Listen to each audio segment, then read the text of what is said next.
அதுதான் அதிக பிரச்சனையை கொண்டு வரும். அந்த விஷயத்த நீங்கள் பண்ணதுனாலேயே நீங்கள் பிரச்சனைக்குள்ளே மாட்டிக்கிட்டீங்க. உங்களுடைய காதல் கல்யாணத்தில் பல பிரச்சனைகள். இல்லத்தரசிகளுக்கு குடும்பமே ஒரு பிரச்சனையாக இருக்குது. இந்த பிரச்சனைகளுக்கெல்லாம் ஒரு முடிவே வராதான். சதய நட்சத்திரத்தில் இருக்கிறவங்களுக்கு இப்போ தான் துன்பத்தை அனுபவிச்சுட்டு இருக்கிறீங்க. ரொம்ப பீக்கில் இருக்குது உங்களுக்கு. இப்போ நீங்கள் செஞ்சிட்ருக்கிற ஏதாவது ஒரு விஷயத்தில் உங்களுக்கு மன அழுத்தம் ஏற்படும். சனி உங்களை எந்த இடத்துல அடிக்கலான்னு ரெடியாக இருக்காரோ அந்த விஷயத்தையெல்லாம் நீங்கள் பண்ணி வச்சுருப்பீங்க ஏற்கனவே. ஒரு புதிதாக ஒரு அறிமுகமாகிற ஒரு நபர் உங்களுக்கு கடைசியில் கஷ்டத்தை தான் கொடுப்பார். பிரச்சனைகள் தலை விரித்து ஆடாமல் கொஞ்சம் அமைதியாக இருக்கும். இந்த கணவன் மனைவிக்குள்ளே இருந்த பிரச்சனைகள் அதற்கும் ஒரு தீர்வு இந்த மாதம் கிடைக்கும். ஏன்னா கிரகங்கள் எல்லாமே உங்களுக்கு ஒரு நல்ல இடத்துல இருக்கு. இது ஒரு மினி தர்ம கர்மாதிபதி யோகம்னு வச்சுக்கலாம்.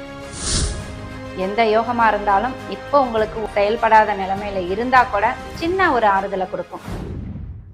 கும்பம், கும்ப ராசிக்கு அதாவது ஒரு நேயர் கமெண்ட் கொடுத்துருந்தாரு, கும்ப ராசின்னு சொல்லாதீங்க, துன்ப ராசின்னு சொல்லுங்க அப்படின்னு. அது மாதிரி தான் போயிட்டுருக்கு கும்பராசியோட நிலைமை. கும்பராசியில் இருக்கிறவங்க பலவிதமான மன அழுத்தத்தில் இருக்கீங்க. எந்த வேலையா எடுத்தாலும் எந்த காரியமா போனாலும் ஏதாவது செய்யலாம் அப்படின்னு நினைச்சா எதுவுமே உங்களுக்கு நடக்கல.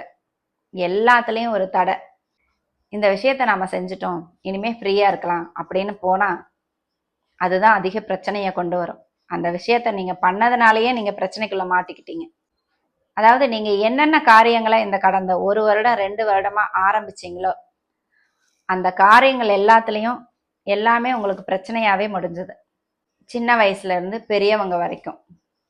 மாணவர்களுக்கு கல்வியில தடைகள், இளம் பருவத்தினருக்கு உங்களுடைய காதல் கல்யாணத்துல பல பிரச்சனைகள், மிடில் ஏஜ்ல இருக்கிறவங்களுக்கு உங்களுடைய வருமானத்துல பல பிரச்சனைகள், உங்களுடைய வேலையில உங்களுடைய தொழில் நிறுவனங்கள்ல எல்லாமே பல பிரச்சனைகள். இல்லத்தரசிகளுக்கு குடும்பமே ஒரு பிரச்சனையா இருக்கு. குடும்பத்துல ஒரு நன்மைகள் நடக்காம எப்பவுமே ஒரு பிரச்சனைகளோடவே ஓடுது. ஒன்னா சண்டை சச்சரவு, இல்ல விபத்து, நோய், இந்த மாதிரி பிரச்சனைகள், இல்ல பணப்பிரச்சனை, முக்கியமா பணப்பிரச்சனை. இந்த மாதிரி பிரச்சனைகளோடையே வாழ்க்கையை நடத்திட்டு இருக்கீங்க கும்பராசிக்காரர்கள். இந்த பிரச்சனைகளுக்கெல்லாம் ஒரு முடிவே வராதா. அவிட்ட நட்சத்திரத்துல இருக்கிறவங்களுக்கு இப்பதான் சனி கொஞ்சம் விலகி போறார். நீங்க துன்பத்தையெல்லாம் சந்திச்சிட்டீங்க, துன்பத்தையெல்லாம் அனுபவிச்சிட்டீங்க. சதய நட்சத்திரத்துல இருக்கிறவங்களுக்கு இப்பதான் துன்பத்தை அனுபவிச்சுட்டு இருக்கிறீங்க. ரொம்ப பீக்ல இருக்கு உங்களுக்கு. ஏன்னா சனி உங்களுடைய ராசியிலேயே இருக்க. அடுத்ததான் பூரட்டாதி நட்சத்திரத்துக்கு வர போறார். பூரட்டாதி நட்சத்திரத்துல இருக்கிறவங்க இப்பவே உஷாரா இருக்கணும்.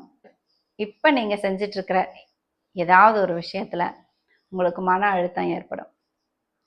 அதனால இதுவரைக்கும் நீங்க அதுல கொஞ்சம் முன்னெச்சரிக்கையா இல்லைன்னா கூட இனிமேலாவது மற்றவங்களை நம்புற விஷயத்துல, ஒரு தொழில் முதலீடு பண்ண விஷயத்துல, ஏன்னா ஏற்கனவே எல்லாம் பண்ணியிருப்பீங்க, எல்லாம் பண்ணி வச்சு சனி உங்களை எந்த இடத்துல அடிக்கலான்னு ரெடியா இருக்காரோ அந்த விஷயத்தையெல்லாம் நீங்க பண்ணி வச்சிருப்பீங்க ஏற்கனவே. உங்களுடைய வயதுக்கு தகுந்த மாதிரி உங்களுக்கு மன அழுத்தத்தை கொடுக்கறது காத்துட்டு இருப்பார் சனி உங்களுக்கு. ஜென்ம சனியில ஒரு புதிதா ஒரு அறிமுகமாகிற ஒரு நபர் உங்களுக்கு கடைசியில கஷ்டத்தை தான் கொடுப்பார். ஜென்ம சனியில புதிதாக அறிமுகமாகிற நபர்கள் இடத்துல நீங்க ரொம்ப உஷாரா இருக்கணும். யார்கிட்டையும் புதுசா நட்பு வச்சுக்க வேண்டாம், யாரையும் நம்ப வேண்டாம். மற்றவங்க இனிமையா பேசுவாங்க, அதாவது உங்களை மயக்கிற மாதிரி ரொம்ப அற்புதமா பேசுவாங்க இந்த ஜென்மச்சனி காலகட்டத்துல. ஜென்மச்சனி காலகட்டத்துல நீங்க நம்புற நபர் உங்களை ஏமாத்துறதுக்கு அதிகமான வாய்ப்பு இருக்கு. அதனால நீங்க மற்றவங்களோட பேச்சுல மயங்கி எந்த ஒரு முக்கியமான காரியத்திலையும் ஈடுபற்றாதீங்க கும்பராசிக்காரர்கள். கும்பராசிக்காரர்கள் மட்டும் இல்ல, அடுத்து மீனராசிக்காரர்களுக்கும் இதுதான். இப்ப இந்த இதுவரைக்கும் இருந்த நிலைமை மற்ற கிரகங்கள் எப்படி இருக்கு? 4ஆம் இடத்துல உங்களுக்கு 4 கிரகங்கள் இருக்கு. 4ஆம் இடம் சுகஸ்தானம். அந்த இடத்துல குரு, சுக்கிரன், புதன், 5ஆம் அதிபதி புதன், 7ஆம் அதிபதி சூரியன், இதெல்லாமே நல்ல நிலைமையில இருக்கு. அதனால இந்த மாதம் உங்களுக்கு கொஞ்சம் பிரச்சனைகளிலிருந்து அபாடா அப்படிங்கிற மாதிரி ஒரு சூழ்நிலை ஏற்படும். கொஞ்சம் பிரச்சனைகள் எல்லாம் கொஞ்சம் மந்தமாயிருக்கும். பிரச்சனைகள் தலை விரிச்சு ஆடாம கொஞ்சம் அமைதியா இருக்கும். உடல்நல பிரச்சனைகள் இருந்தவங்களுக்கு இந்த மாதம் கொஞ்சம் அதுக்கு ஒரு நிவாரணம் கிடைக்கும். வீடு கட்டிட்டு இருக்கீங்க, அதுல தடைகள் ஏற்பட்டிருக்கும். அந்த தடைகள் இந்த மாதம் நீங்கி உங்களுடைய வீடு கட்டுற ப்ராசஸ் கண்டினியூ ஆகும். ஒரு வாகனம் வாங்கியிருக்கீங்க, அதுக்கு லோன் கட்ட முடியாம உங்களோட வாகனத்தை கூட எடுத்துட்டு போயிருந்திருப்பாங்க. எல்லா பிரச்சனைகளும் வரும். எந்தெந்த பிரச்சனை தான் வருதுன்னு இல்லாம அவங்கவுங்களுக்கு என்னென்ன பிடிக்குதோ அதை எல்லாத்தையுமே கெடுத்து சனி உங்களுக்கு மன அழுத்தத்தை கொடுப்பாரு. அந்த மாதிரி வாகன விஷயங்கள்ல பிரச்சனை இருக்கிறவங்களுக்கெல்லாம் இந்த மாதம் அது உங்களுக்கு ஒரு தீர்வுக்கு வரும். ஒரு நல்ல தீர்வுக்கே வரும். உங்களுடைய தாய் சம்பந்தப்பட்ட அமைப்பு, தாயால உங்களுக்கு ஒரு அம்மாவுக்கு உடம்பு சரியில்லை, அவர்களுடைய உடல் நலத்துல முன்னேற்றம் இருக்கும். இல்ல அம்மாவோட ஹெல்ப் உங்களுக்கு தேவைப்படுது, அந்த ஹெல்ப் உங்களுக்கு கிடைக்கும். சூரியனும் அந்த இடத்துல சுபத்துவமா இருக்கிறதுனால, குரு சுக்கிரனோட சேர்ந்து சுபத்துவமா இருக்கிறதுனால தந்தை வழியில ஏதாவது உதவிகள் எதிர்பார்த்தீங்கன்னா அதுவும் இந்த மாதம் உங்களுக்கு கிடைக்கும். இந்த கணவன் மனைவிக்குள்ள இருந்த பிரச்சனைகள், அதற்கும் ஒரு தீர்வு இந்த மாதம் கிடைக்கும். ஏன்னா இப்ப நான் சொல்ற விஷயங்கள் எல்லாமே அதற்குரிய கிரகங்கள் இந்த 4ஆம் இடத்துல சுபத்துவமா நல்ல நிலைமையில இருக்கு. அதனால தாய் தந்தை மனைவி வீடு வாகனம் இந்த அமைப்பில எல்லாம் இந்த மாதம் ஒரு சுமூகமான நிலைமை ஏற்படும். அதாவது கும்பராசிக்கு உங்களுக்கு ஜென்மச்சனி நடந்துட்டு இருந்தாலும் கூட இந்த மாசம் கொஞ்சம் அதனுடைய கடுமைகளை குறைச்சு கொள்ற மாதம் தான் ஜூன் மாதம். ஏன்னா கிரகங்கள் எல்லாமே உங்களுக்கு ஒரு நல்ல இடத்துல இருக்கு. சனி ராகுவை தவிர மற்ற மாத கிரகங்கள், குரு கூட ஒரு நல்ல இடத்துல, ஓரளவு ஒரு நல்ல பலனை கொடுக்குற இடத்துலதான் இருக்கார். ஏன்னா குரு 4ஆம் இடத்துல இருந்து 10ஆம் இடத்தை பார்க்கிறார். உங்களுடைய தொழில்ல அவ்வளவு வீழ்ச்சி அடையாம உங்களுக்கு இந்த குரு பயிற்சி காப்பாற்றும். இந்த மாதம் சுப கிரகங்கள் எல்லாமே 4ஆம் இடத்துல இருந்து 10ஆம் இடத்தை பார்க்கறதுனால உங்களுக்கு தொழில்ல ஓரளவுக்கு ஒரு நிம்மதியான சூழ்நிலை ஏற்படும். தொழில் ரொம்ப அடி வாங்காது. ஏற்கனவே தொழில் அடி வாங்கியிருந்தா கூட இந்த மாதம் ஒரு ஸ்டெபிளைஸ் ஆகி நிற்கும். அடுத்ததா ஜூன் 15க்கு மேல உங்களுடைய 5ஆம் அதிபதி புதன், அவர் 5ஆம் இடத்துல போய் வலுவா இருக்கார். உங்களுடைய 4ஆம் அதிபதி சுக்கிரன், அவரும் 5ஆம் இடத்துல போய் நல்ல நிலைமையில இருக்கார். இது ஒரு மினி தர்ம கர்மாதிபதி யோகம்னு வச்சுக்கலாம். எந்த யோகமா இருந்தாலும் இப்போ உங்களுக்கு செயல்படாத நிலைமையில இருந்தா கூட சின்ன ஒரு ஆறுதலை கொடுக்கும். அதாவது பெருசா பிரச்சனைகள் வராம நன்மைகள் நடக்கலைன்னா கூட கெடுதல்கள் புதுசா வராம இருக்கும் உங்களுக்கு கும்பராசிக்கு இந்த மாதம்.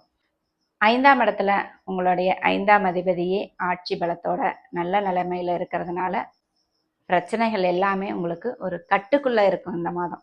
குழந்தை பாக்கியத்தை எதிர்பார்த்துட்டு இருக்கிறவங்களுக்கு இந்த மாதம் ஒரு நல்ல செய்தி இருக்கும். குழந்தை பாக்கியத்திற்கு இந்த மாதம் ஒரு சாதகமான மாதமா இருக்கு.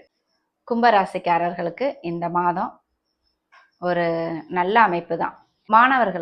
மாணவர்களுக்கு இந்த மாதம் ரொம்ப அற்புதமான ஒரு மாதமா இருக்கு. உங்களுக்கு ஏற்கனவே கல்வி தடைகள் ஏற்பட்டிருந்தா கூட இந்த மாதம் உங்களுடைய கல்வியில எந்த பிரச்சனையும் இல்லாம சாதிக்கிற ஒரு மாதம்தான். பிரச்சனைகள் ஏற்கனவே இருந்திருக்கும், ஆனா அந்த பிரச்சனைகள் எல்லாமே இப்போ உங்களுக்கு தீரும். இந்த மாதம் தீரும். குரு 4ஆம் இடத்துக்கு வந்துட்டார் இல்லையா, இனிமே மாணவர்களுக்கு கல்வி தடைகள் எதுவுமே இருக்காது. படிப்புல நல்லா கான்சென்ட்ரேட் பண்ணுவீங்க. சனி உங்களுடைய ராசியில இருந்தாலும் கூட உங்களுடைய சோம்பேறித்தனத்தை விளக்கிட்டு படிப்பதற்கான ஒரு நல்ல சூழ்நிலையை உருவாக்குவார் குரு. அதனால மாணவர்களுக்கும் இந்த மாதம் நல்லா இருக்கும். இந்த வருடமும் நல்லா இருக்கும் மாணவர்களுக்கு. திருமண அமைப்புக்கும் இந்த மாதம் ஒரு நல்ல மாதம் தான். ஏன்னா 7ஆம் அதிபதி சூரியன் 4ஆம் இடத்துல சுக்கிரன் குருவோட சேர்ந்து சுபத்துவமா இருக்கார். அதனால 7.5 சனியில திருமணம் எல்லாம் நடக்கும். திருமணத்திற்கெல்லாம் தடைகளை கொடுக்க மாட்டார். ஆனா திருமணம் முடிஞ்சு நிறைய பிரச்சனைகளை கொடுப்பார், அது வேற விஷயம். அதனால திருமணம் வாய்ப்புகள்லாம் இந்த மாதம், அதாவது திருமணத்துக்கு வரன் அமையறது, திருமணம் அமையறது, இதெல்லாம் நடக்கும் இந்த மாதம். கும்பராசிக்கு இந்த மாதம் பொதுவா ஒரு நல்ல மாதம் தான். அதாவது போன மாதத்தை விட இந்த மாதம் ஒரு நல்ல மாதம். பிரச்சனைகள் பயங்கரமா வெடிக்காம ஒரு அமைதியா போயிட்டு இருக்கிற ஒரு மாதம். காட்டாற்று வெள்ளம் மாதிரி பிரச்சனைகள் உங்களை புரட்டி போடாம ஒரு அமைதியான நதியா ஓடிக்கிட்டு இருக்கும். அந்த பிரச்சனைகள்ல நீங்க எதிர்நீச்சல் போட்டுட்டு போயிட்டு இருப்பீங்க. காட்டாற்று வெள்ளத்துல எதிர்நீச்சல் உங்களால போட முடியாது. அமைதியான நீரில் ஓரளவுக்கு எதிர்நீச்சல் உங்களால் போட முடியும். அந்த மாதிரி ஒரு சூழ்நிலை இந்த மாதம் இருக்கும் கும்பராசிக்காரர்களுக்கு. நீங்கள் இது வரைக்கும் ஸ்ரீ ஆஸ்ட்ரோசன் சேனலை சப்ஸ்கிரைப் பண்ணலைன்னா சப்ஸ்கிரைப் பண்ணிக்கோங்க. பெல் பட்டனையும் அழுத்திக்கோங்க. லைக் பண்ணுங்கள், கமெண்ட் பண்ணுங்கள், ஷேர் பண்ணுங்கள். நன்றி. வாழ்க வளமுடன்.